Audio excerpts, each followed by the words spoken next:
আওয়ামী লীগের কেন্দ্রীয় কার্যালয় বঙ্গবন্ধু এভিনিউয়ে ঢাকা মহানগর উত্তর দক্ষিণ ও ঢাকা জেলা আওয়ামী লীগ এবং সহযোগী সংগঠনের সভাপতি সাধারণ সম্পাদকের সাথে যৌথ সভা করেন দলের সাধারণ সম্পাদক ওবায়দুল কাদের। যারা আন্দোলনে পরাজিত তারা নির্বাচনে বিজয়ী হতে পারে। এ সময় তিনি বলেন, উপজেলা নির্বাচনে বিএনপির ভোট বর্জনের ডাককেই দলের নেতাকর্মীরা অনেকেই প্রত্যাখ্যান করে নির্বাচনে অংশগ্রহণ করেছে।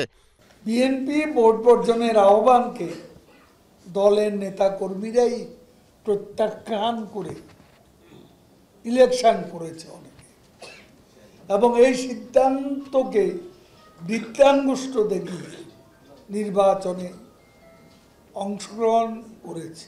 বিএনপির কোনো গণতন্ত্র নেই জানিয়ে আওয়ামী লীগ সাধারণ সম্পাদক বলেন, তারা ভোটে আসে না, ভোটারদের ভয় পায় বলে। বিএনপি কেন ভোটে আসতে চায় না? আসলে ভোটে তারা আসলে জিততে পারবে না, হেরে যাবে, এই ভয় থেকে তারা নির্বাচন বয়কট করে। এদিকে বিকেলে ফরেন সার্ভিস একাডেমিতে সাংবাদিকদের পররাষ্ট্রমন্ত্রী ডক্টর হাসান মাহমুদ বলেন, বাংলাদেশের মানবাধিকার পরিস্থিতি নিয়ে যারা বিভিন্ন সময় সবক দিয়েছে, তাদের দেশের বর্তমান মানবাধিকার পরিস্থিতি কি তা সবাই দেখতে পাচ্ছে। মানবাধিকার কোনো জায়গায় পারফেক্ট নয়। আমাদের দেশে অনেক দেশের তুলনায় মানবাধিকার অনেক ভালো।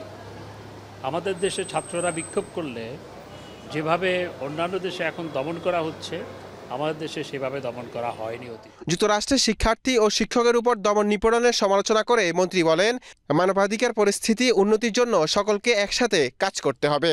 আমাদের সবারই মানবাধিকার যাতে আরও ভালো হয় সেজন্য কাজ করার প্রয়োজনীয়তা রয়েছে। নূর মোহাম্মদ ভূঁইয়া, এশিয়ান টেলিভিশন, ঢাকা।